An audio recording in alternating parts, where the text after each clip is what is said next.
Thank you to HMLA and Reboot and the Holocaust Museum for hosting this screening of my good friend Mickey's movie.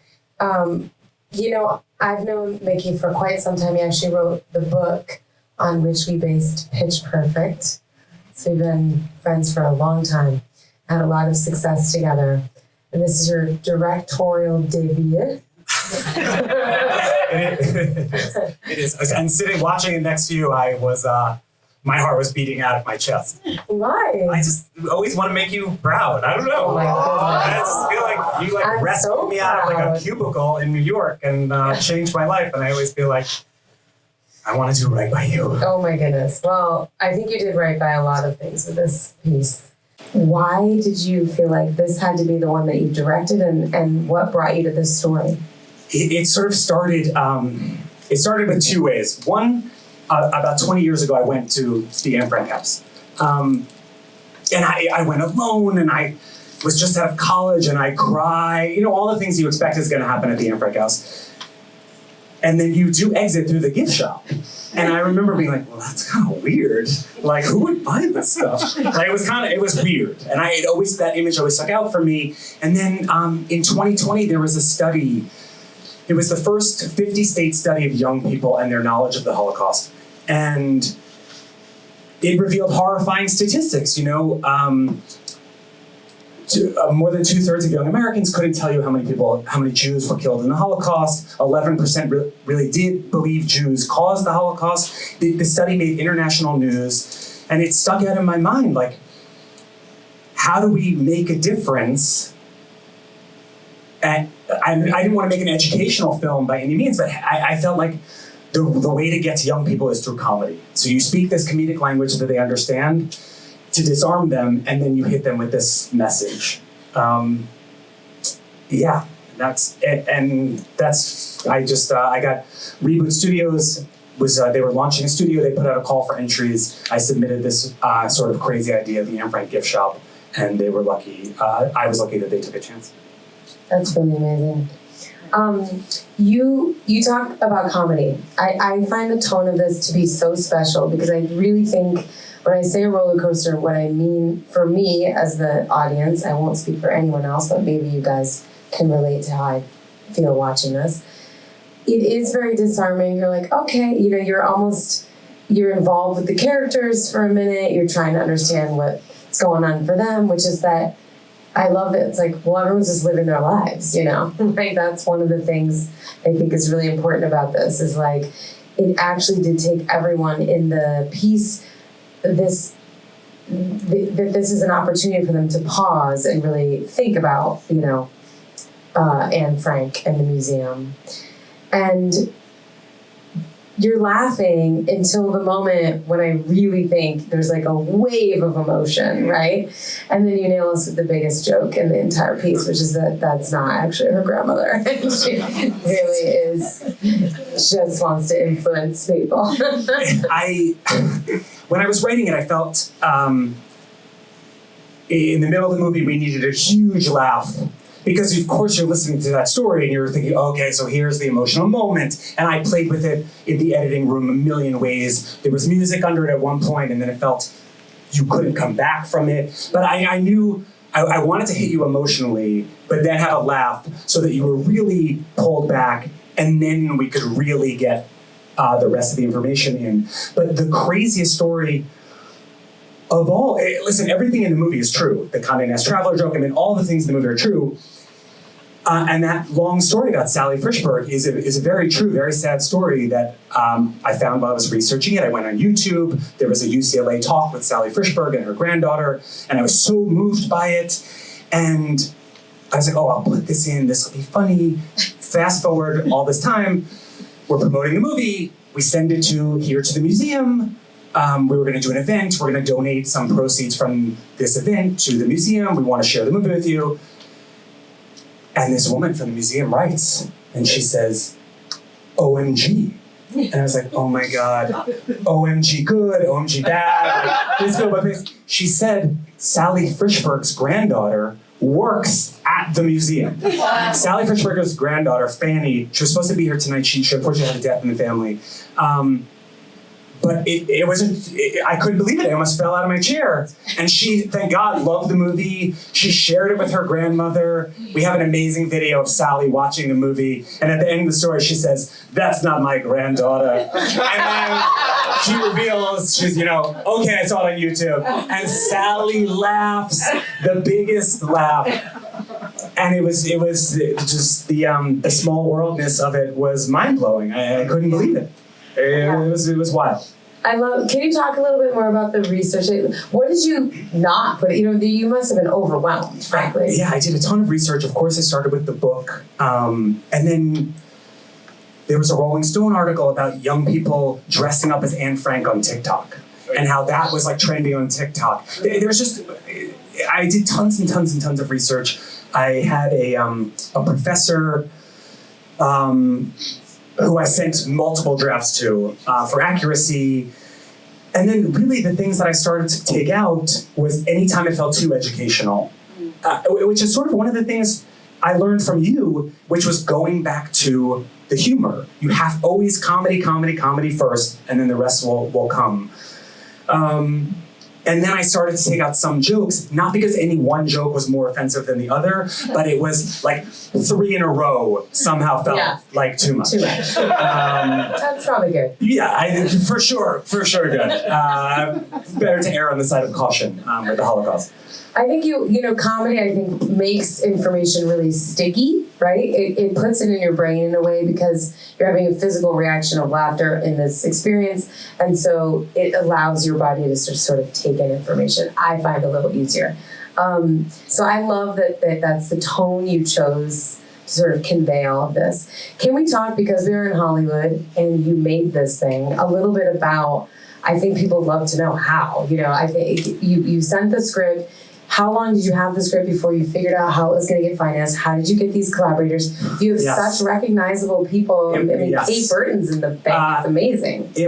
We got so lucky in so many ways. I always say that making independent film is a game of chicken. You just say, we're shooting on December 10th and 11th, and you're just telling people, like, we don't have the money, we don't have the cast, but you just keep saying, like, no, we're shooting on December 10th and 11th. And then, we had a small bit to start with. I went back to Reboot and said, hey, like, this is your first thing, pony up. If you really believe in it, I'd like a little more money. So they got a little more. And then I sent it to the script to a bunch of people. Everyone says, oh, of course, I have so many people I'm going to send this to. And then you never hear back from any of those people. But one person sent it to a woman, Jane Sinisi in New York, who is the granddaughter of Holocaust survivors. She's a film producer in her own right. And she read it, and she said, I'll give you a third of the money, which was huge to me at the time. And also that she was the granddaughter of Holocaust survivors. She was the first person who told me it was funny. She's like, you can make an escape room joke in a story about Anne Frank, and it's funny, which was also a huge relief. And then the last third, I said, okay, we're going to lose the date. We're going to lose the location. We're going to lose the actors. So I'll put up the final third, and I'll trust that I'm going to get it back later, which thank God through grants and things we did. And my husband is an actor, and he's in the film. He's in the back, Jason Butler-Arner. He plays the guy who runs the meeting. He's in a mask because he's working next week. He can't get sick. But he, through a lifetime of working, knows actors, and we sent it to people. Ari Grainer said she would do it, and then the pieces fell into place. But we got so lucky with the cast. And we shot in 2 days here in LA. Did your connection as a Jew to the material, is that partly why you felt like this had to be something that you needed to direct? I felt strongly as a Jewish person. When I read those statistics, I was horrified. I was really, and it's only sadly become more timely since. I keep saying at these events, the events of the world lately have reminded people what is at stake. So it did feel important, and I also feel very grateful for events like this. We had an event. Steven Spielberg's family has a kosher restaurant, the Milky Way. I don't know if anyone has been in Beverly Hills, or Pico Robertson. Food's delicious, A+ latkes. But we had an event there, a screening of the movie, and it was the first time I had been in a group of people since the events of October 7th, and when they say the Kaddish at the end, it was very cathartic. I mean, people were crying, I was crying. I feel like we didn't have a chance to grieve. I feel like this thing happened, this terrible thing, and we were immediately on the defensive. And I felt very lucky then and tonight and at all of these events to be together and to hear this prayer. I think there's something really powerful about those words that we grew up hearing and then hearing them again now. I am grateful to you for inviting me here because, since my husband and I also since 10/7 have really been seeking a sense of community and just a way to honor our Jewish heritage and, for our kids. My son is literally studying for his bar mitzvah right now. How's it going? He was chanting earlier. I don't know. It's going okay. Say it's going okay. I'm not like in there like, how's it going? But he's doing it in March. He's doing it. It's going somehow. So I also really appreciate that this is happening now. I have a question for you. So you went at this, you could have written about Anne Frank and the gift shop and the issues of the gift shop. I love that you made this kind of about marketing the Holocaust, right? Like marketing and how everything is sort of about messaging. Yeah. Talk to me a little bit about what you wanted to say. It seems like you believe strongly that reaching young people, especially, which as you say was a problem you're trying to solve as an artist, was first about comedy, but do you believe you gotta do TikTok? I love the cat at the end. Some of these ideas, I'm like, they're not bad. Which also, we did ultimately share it with the Anne Frank House. I got an email one day on LinkedIn. We were lucky, we got some early press, and I just got a random message on LinkedIn from the head of the communications office at the Anne Frank House in Amsterdam. And it said, we have been reading with great interest this movie, we would like to see it. And I was just like, I like your accent. Yes, I am available. Anyway, I sent it to Noam. The producer was like, oh God, no. And he's like, we should send it to them right away. Rip the Band-Aid off. We knew we were gonna have to do this at some moment. So I just sent it, it helped that we had just won an award at a Jewish film festival. So it's like, you're right on the heels of winning this award. We'd love to share it with you. Oh God. And I heard nothing for 3 days. And every morning I would wake up, I was like, oh my God, we're in so much trouble. Yeah. And then on the third day, I got an email back from them. Thank you so much for the movie. We have had these conversations many times in our own office, and we very much enjoyed the insight and the jokes, and we have one concern. I was like, oh my God, scrolling down, one concern. And she said, the closed captioning is not very good, and it would be better if the closed captioning, so all the jokes would land. And I was like, oh my God, thank God. It resonated with her. She admitted this is problems we're all facing, the conversations they're having, and she thought it was funny. So I felt like it was a huge relief. That's a huge win. You must be so proud. Yeah. Huge win. So hopefully next year we'll do an event together there. That would be amazing. So it would be amazing. And do you have any advice for the Holocaust Museum LA? Well, I did laugh. There's a sort of gift shop downstairs, and they do have a children's book about Morcha the cat. It's like Anne Frank and her cat. I was like, oh yeah, here we go. Why not? The cat killed. So what is next for how do you feel that the message is getting out? You're doing an amazing, small part. I feel like, it's all we can do. What is next for the film and for you? Yeah, I think it's doing its job. We released a sort of minute 20 clip from the center of the meeting online, and it has 52,000 views on Instagram in a week. I was like, people are finding this funny. The film, if you enjoyed it, is screening until December 18th on GQ.com in its entirety for free, which has been great to bring people in. And then, knock on wood, we're trying to make the shortlist for the Oscars, which will open up further doors. But we really just want people to see it. We really believe in the message of the film. We really believe the comedy works. We've seen it in enough rooms with the different people that it does disarm you and the message gets through. And we're just hoping that more people see it in 2024. Like, that's really the goal, is just to get it seen. I think to a bunch of film festivals, Jewish film festivals, non-Jewish, the whole gamut of things. And I always feel so lucky to hear people laugh and then to hear a few sniffles at the end.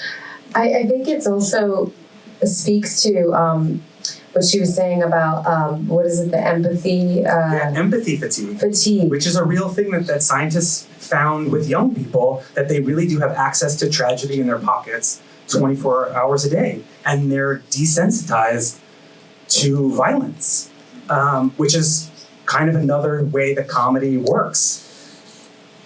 Because it's a way to process trauma. Yeah, and you can see that you have a character processing the trauma of his mother's death. The mourner's couch obviously hits real close to home for him at the end. Why was it important for you to end the film that way? You should know, we shot a scene in the hallway where he and his dad talk on the phone for a minute.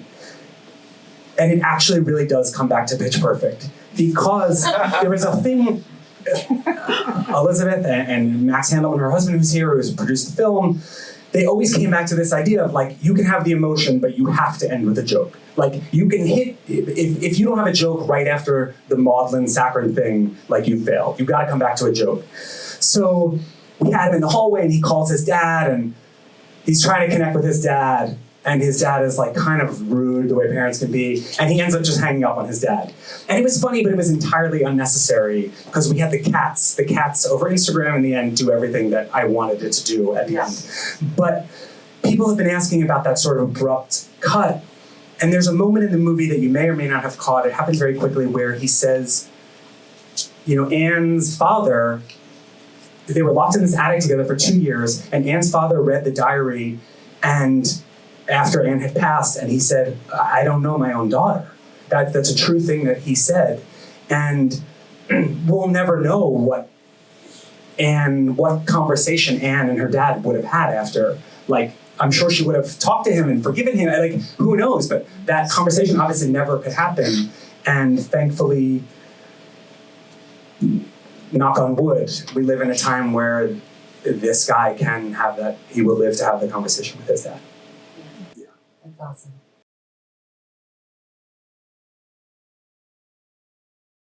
We've talked all about that. We're sort of like getting through this phase of the initial launch of the film and festivals and all that, and then have talked about developing a sort of curriculum around it where we can go to college campuses and high schools and screen it and have a sort of curriculum to discuss it. Do you hate influencers, or are you? My thing about the influencer is I think she's actually the smartest person in the room. Yeah, she kind of is. Like, which is kind of, we got so lucky with Mary Beth Barone, who plays her. She was the last part we cast, basically because I don't know 29-year-old people. At this point, I knew one amazing comedian who was unavailable because she was shooting a TV show that weekend. Anyway, but Mary Beth is a stand-up comedian. She was on Jimmy Fallon. She destroyed on Fallon. She's an amazing young comedian. But I talked with her about it, whispered in her ear beforehand, don't forget, you're the smartest person in the room. You speak the language, you have the ideas, never forget that you're right. Yeah, she's great. She's fantastic. Yeah, go ahead.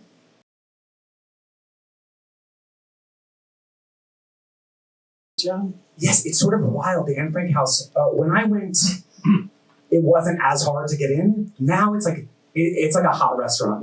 They open the reservations 6 weeks in advance. You have to log in. And it really is very hard to get a ticket now. You really have to plan ahead. And I heard this amazing anecdote about Gal Gadot, which may or may not be true, that she went at the last minute and was calling in a million. She played Wonder Woman. She's Israeli. Was calling in a million favors to get tickets at the last minute because it is very hard to get in. And they don't want to pack the place. They want some silence that you can go through and have your experience. You have a personal footnote. And they did recently, just so you know, they did renovate the cafeteria recently, the coffee shop, and they did have a study to talk about what should be in the cafe and how it should that people leaving the museum had such a strong emotional experience, they needed a buffer between them, the experience in the real world. But then there was a review in Condé Nast Traveler that said the pastries are good. I did. I was like, yeah. And their review does, there's sort of information on Condé Nast Traveler about the museum. It does open with like that line about the line outside. I mean, I think it's so interesting, this feeling that we're all having of like survivor's guilt almost, right? Like that we can eat the good pastry after walking through the museum. It's like, it's a really, it's very impactful to think about. Just it brings out for me a lot of gratitude, and which is what I have for everyone who showed up tonight to watch this little film. And thank you all so much. This has been lovely. Thank you again, Noam, and to the museum and the staff that's helped us tonight, and to you, Mickey. Thank you all for coming. I know a weeknight in Los Angeles is very easy to cancel. 6:30 traffic. I'm very grateful that you're here. And we're going to go downstairs. We're going to light the Hanukkah candles. Yes. If that's interests you, there will be wine and some cheese and crackers. And if there was anything you didn't get to ask, I will be there. I would love to talk. And thank you truly to Reboot, to Elizabeth for hosting, the museum for having us. And I can't thank you enough for everyone's